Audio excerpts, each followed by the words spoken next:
Hey, what's up everybody? It's Mike from Cornfield Customs, and this week I am working on continuing the work on the Model A sedan quarter panel that I'm making from scratch. So stick around as we set up the power hammer and start the initial shaping process and get this quarter panel made.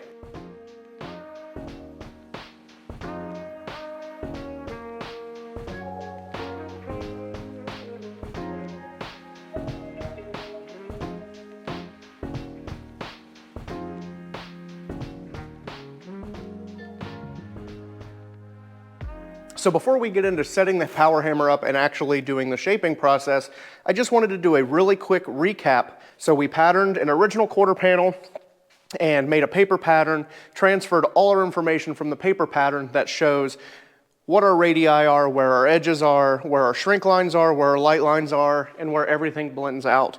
So I transferred all of that information to our steel blank, which we have right here on the table. So most of this is all low crown shape other than bead profiles and the wheel well opening. But all of our main shaping is done right here, and it's a series of thumbnail shrinks.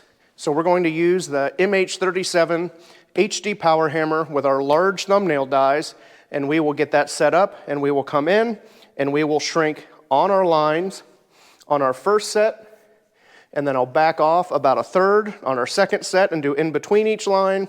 And then we'll come in another third and just kind of tighten the edge up and get everything to have a nice uniform flow, even though it's going to be kind of lumpy looking. But we're going to break everything down into sets of threes while we shrink, and then we can compare that with radius gauges and check it to our original quarter panel.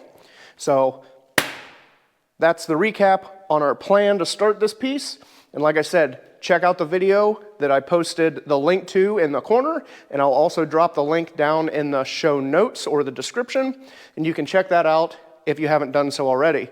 So let's head over to the power hammer and we will get everything set up. So one thing I want to do is I want to show you guys how to set this power hammer up and kind of how the thumbnail shrinking dies work. I have covered this in some of my other videos, but I will do it again in this video since it is the topic on hand. So first thing we have to do is we have to pull this radial stretch tooling out, and we can get it set up with our thumbnail shrinking dies. So to do that, I just pull this, it drops the main ram, and then we can take the tooling out, which I will do now.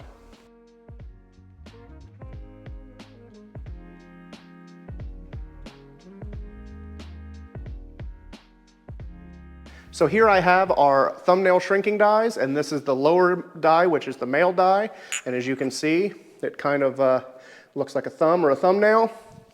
And then we have the corresponding female that goes on the top. And this is a large thumbnail set, so it's going to do a good amount of shrinking. So let's get this set up in the machine, and then I will kind of draw a diagram again that shows you how thumbnail shrinking and stack shrinking works to gather the material, make it thicker, which is essentially what a shrink is. So let's get this set up. So I'll place our lower tool in the machine, and I'll put our lock wrench in there and pop it open until it drops in and locks in its alignment hole. And I will repeat the process for our top tool.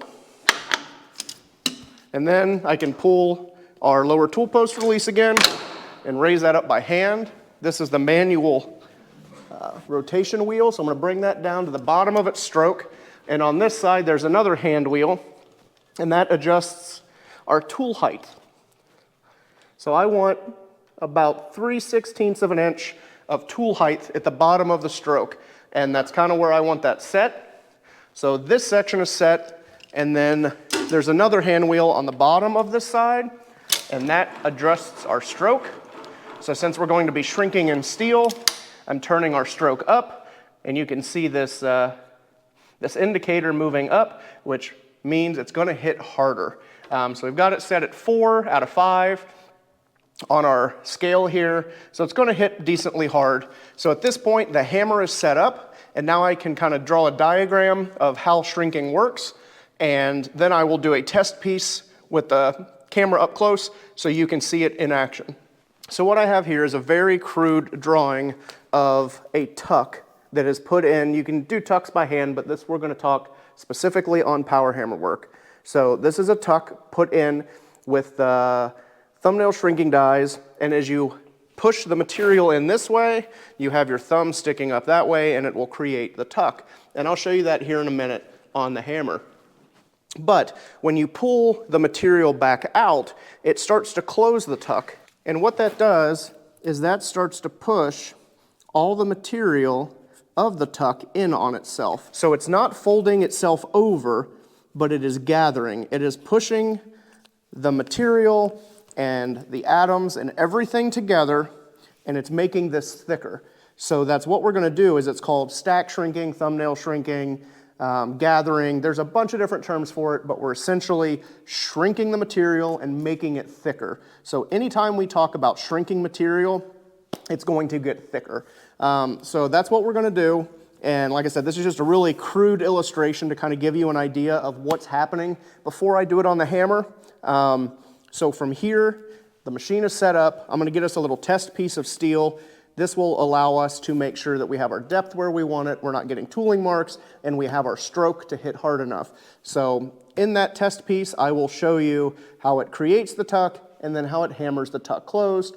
And in a future video, I want to talk about doing this by hand and the efficiency saving of doing it with a power hammer. So let's get over to the hammer and I will show you this in real life.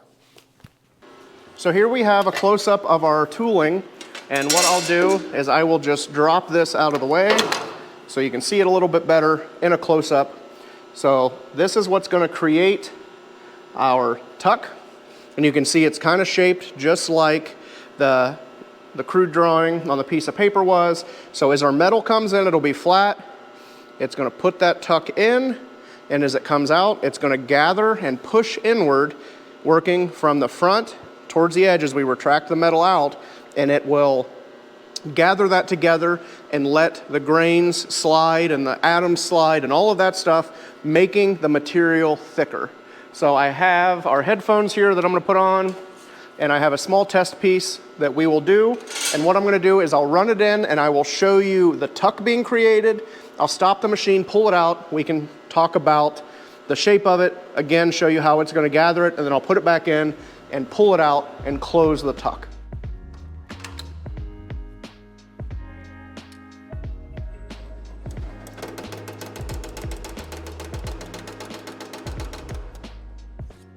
So here you can see our tuck in our metal, and it's kind of like how it is drawn on that piece of paper, but there's a couple different elements. Like this is where the shrinking actually starts, but this is where the tooling starts, like the thumb on the tooling. So you have to really watch that you're not paying attention to what the tooling is doing so much, or else you would stop shy of your light line. Or if you're watching what this outer edge is doing, you'll stop beyond. So it's kind of right, there's like a kidney bean section, and if you were here running it, I could show it to you easier. It's kind of tough in the video, but you have to watch through the tooling at what is actually happening to the metal, and that'll show you where to stop on your light line. From teaching classes, that's one of the hardest things that I've noticed people trying to get the hang of, is exactly where to start and stop. And it's just one of those experience things. You have to get used to seeing the metal move through the tooling, and you'll eventually catch on right where our start and stop point is. So now when we put it back in the power hammer, it'll close the tuck working from here out as we pull our panel outward. So our panel is going to be exiting the machine this way, and our thumbnail, our female die, is going to come over our tuck, and it's going to push the material in on itself. And that's going to gather it and make it thicker. I know I'm kind of beating that into you a little bit, but shrinking is thickening and stretching is thinning. So we're just focusing on those two concepts right now, and we really need to make sure that we're not hitting too hard, that we're stretching this out. It just needs to hit hard enough to close the tuck and be a nice smooth finish. You don't want any coins at the end all stretched out. So let's put this back in the machine, and I will start where we had stopped here, so it'll already be fed into the machine, and I'll just close the tuck as I pull the metal out, and that'll be a shrink. And then we can switch over to using our actual quarter panel blank.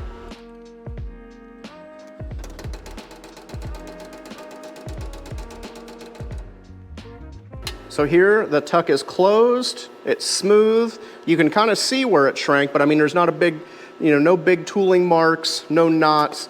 The end isn't coined out. Everything looks good, and its overall profile is nice. And when you start stacking these up, working across the panel, we'll be able to see that start to pull over. So that is a shrink in a power hammer in a nutshell.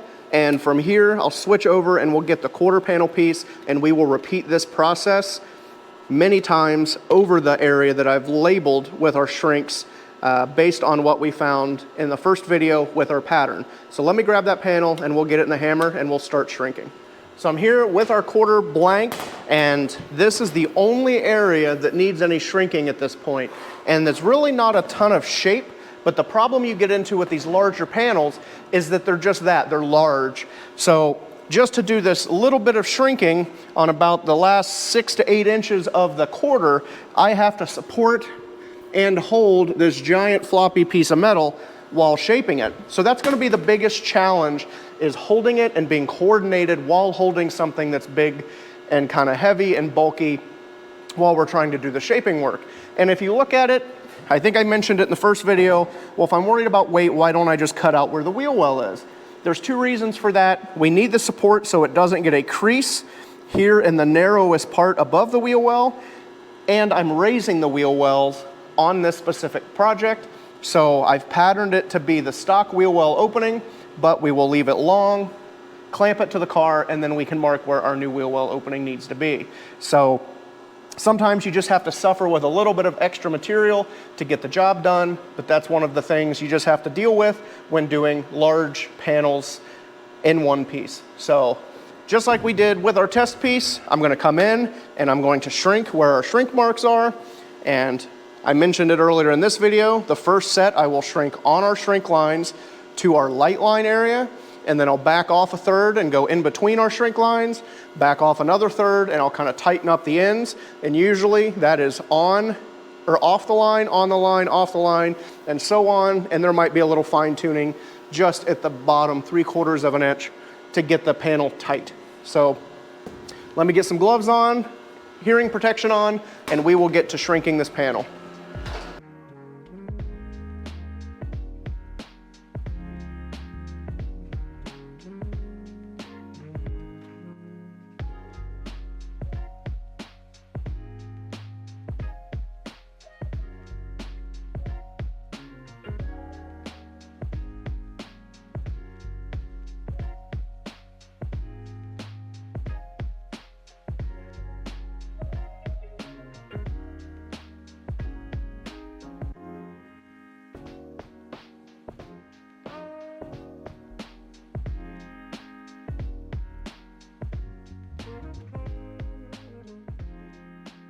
With our first initial set of shrinks done, I want to check a few things. So I pulled out our pattern that we used to lay everything out, and it has all our notes on radius and light lines and all of that stuff, which was laid out the same here. But one thing that I've noticed a lot of people struggle with is shape versus form.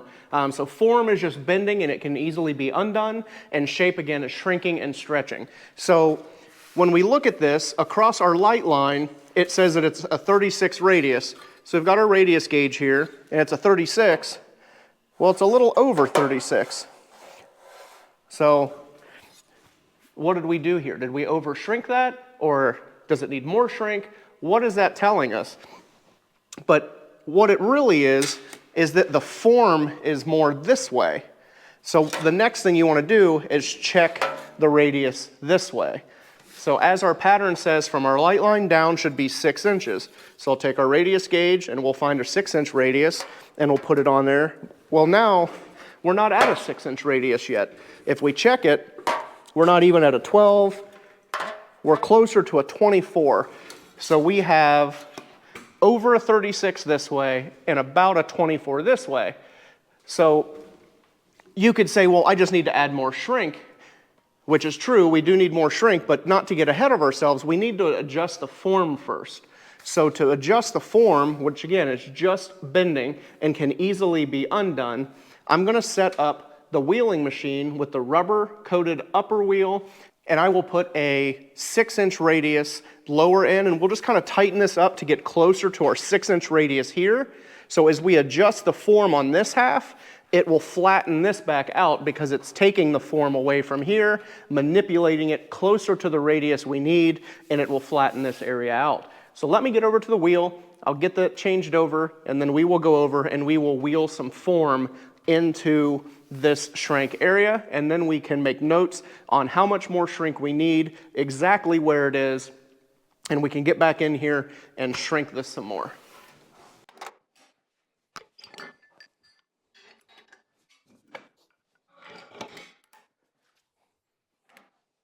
All right, so I changed our tooling out from a hard upper anvil and I put our rubber coated upper wheel in. That way we can press our 6-inch radius lower tool up into the rubber, essentially forming and just bending. So if we overform that, we can just pull the form right out because the rubber is not hard enough to do any stretching. We're not pushing it up so hard that we're trying to stretch with elasticity. Just enough tension to be able to adjust that form and make a long, consistent form radius. So we've got our 6-inch lower in there, rubber coated upper. I'm going to crank this down just a little bit because we don't know what tension we need just yet. Let me throw my gloves on, I'll grab the quarter, and we'll start to put the form in. So now with the quarter, I'm going to kind of check where we are tension-wise, and we don't have enough on there. We want enough tension to where it'll be doing some forming, but not so tough that it's hard to wheel through. So then, once that's set, we're going to be wheeling to match this arc. If we start running this way or this way, it's going to change the form, not in our favor. So we'll just grab our piece here, and it's going to be a little bumpy just because we have the tucks from shrinking. Again, the hardest thing with these large panels is being able to hold them and support them. So I'm not really pulling down on the panel, I'm keeping right where we're wheeling flat up against the anvil.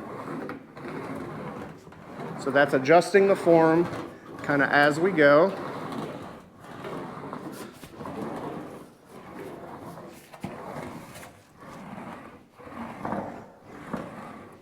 All right, now I'm gonna head back over to the table. I'll grab the camera, pull you guys over with me, and we will check our radii with our radius gauge again. So let's check where we are now with our radius gauge. So this way we are a lot closer. It still could come up a little bit, but I'm not gonna get super carried away because if we put the radius gauge right over where our shrinks came together, kind of you can see here this mound. If we put that right over top of it, it's over, but if we put them across two of those peaks, it's under. So I'm going to leave that alone to where it's not a deciding factor at this point until I blend that out. We need to blend it to make sure everything's nice and uniform, and then we can do some final adjustments from there. So this direction I'm going to take with the 6-inch radius again, and we still need more. So we're going to need more shrink all the way across. So I just check it in a few spots, see how it's looking. So then what we'll do is we will come in, and before we had shrank on our shrink lines, which are here where I'm putting X's. So on this next set of shrinks, just to help prevent any knots from forming, I'm going to come in and I'm going to shrink to our light line in between our first initial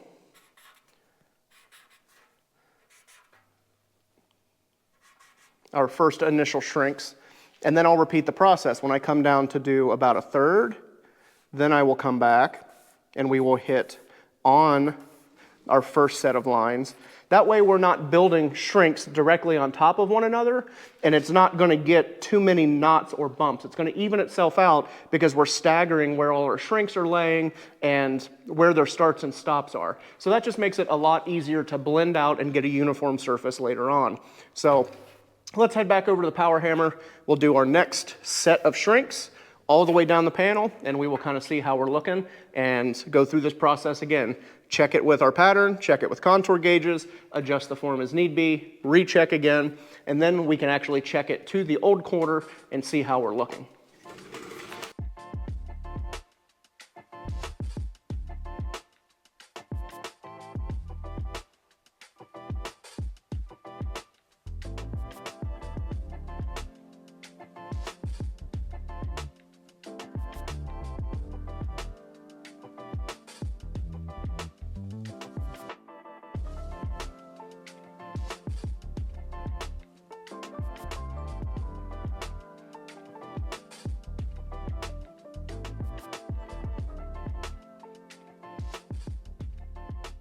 After our second set of shrinks, you can see it's starting to pull everything over pretty well.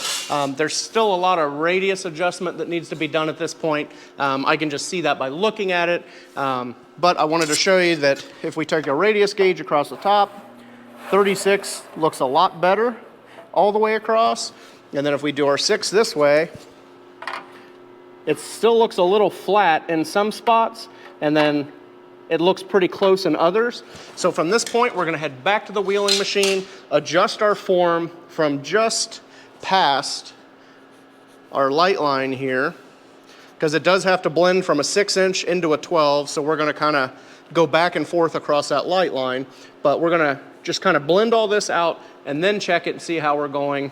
And then I think from here, we're gonna switch over to a radial stretch die, and we're gonna just blend all this stuff out so we don't have any tension in the panel based on little bunches or where our shrinks start and stop. So we'll head to the wheel, blend all this out with our rubber upper just to get the radius more uniform, and then switch to, like I said, the radial stretch dies in the power hammer, turn everything down and just blend all of this out so we have a good place to check for references.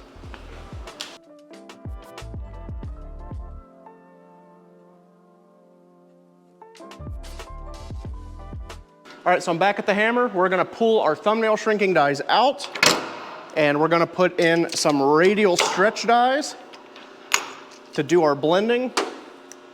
So a radial stretch die, we've talked about this before, but just a recap, where our upper die comes down and hits our lower die, you can see that circle there. It's gonna come down and hit that flat and even, and it's gonna spread our load out in every direction from that center point outward. So that's why it's called radial, because we are working in a circular or radial fashion. So let me get these tools out. And what we're gonna do is we're gonna run a flat upper tool.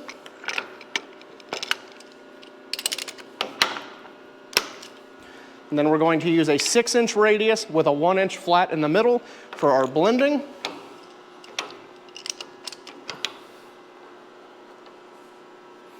I'm just twisting that to line up to our alignment dial there. Bring our tool post up. Bring our upper ram down to the bottom of its stroke. This adjusted our tool height again. And then what I'm gonna do is I'm gonna crank our stroke way down to about a 2.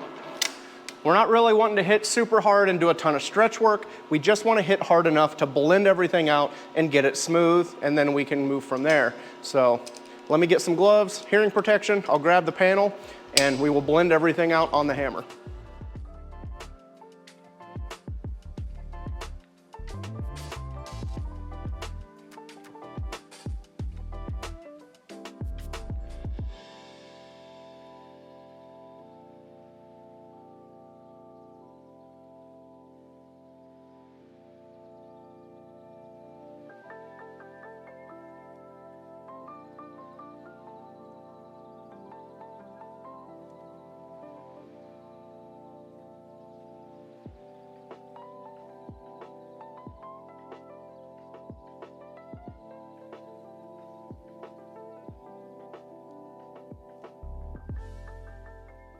So after we blended everything out on the power hammer, I had went back to the wheel with the rubber coated upper and adjusted the form a little bit.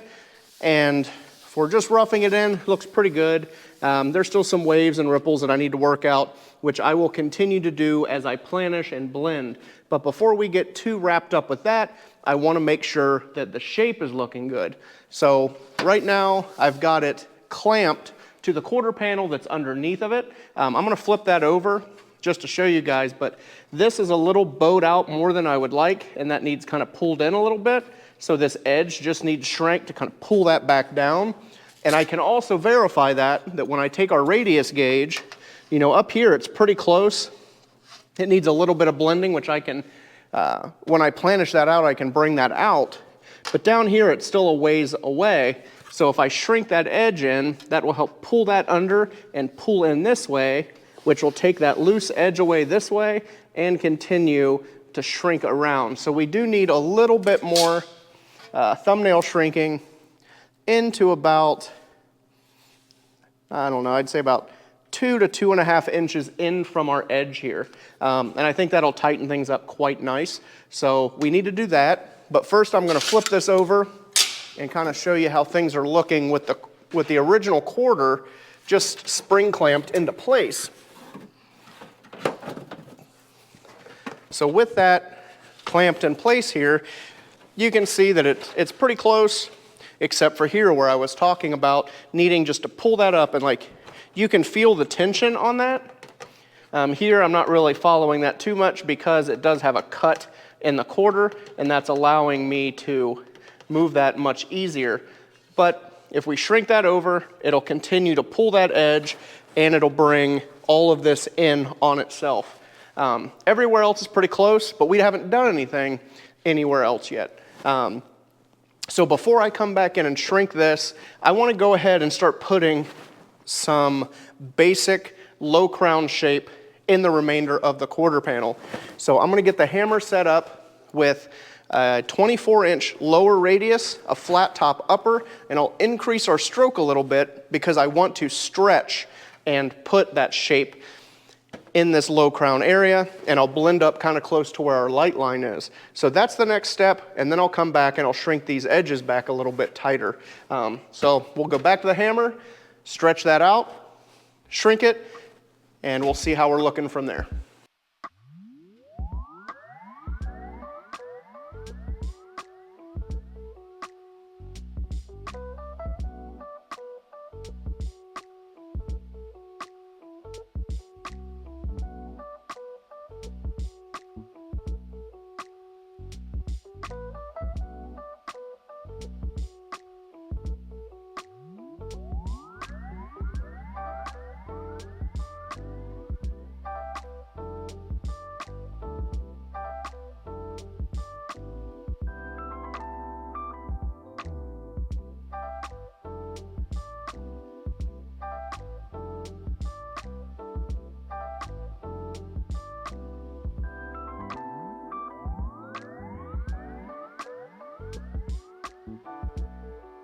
All right, so I'm going to wrap this video up just so it doesn't drag out too long, but I will continue to planish this out to get our light lines nice and dialed in, checking it with contour gauges and up against the quarter. But I'm also going to be test fitting it to the car, because if I'm changing things like where the wheel well is, that's going to migrate up kind of where our belt line ends up going, and it's going to change some of the stuff here in the corner. So I don't want to get too carried away making it match the original quarter since we're going to be changing things. But I think our radius here is roughed in, looks pretty decent for a roughed in piece. There's still a lot of planishing to do. I have our initial shape put in the low crown area just to give it a little bit of rigidity. I'm going to have to start checking it with sweeps and contour gauges as well to make sure it has the shape that we want.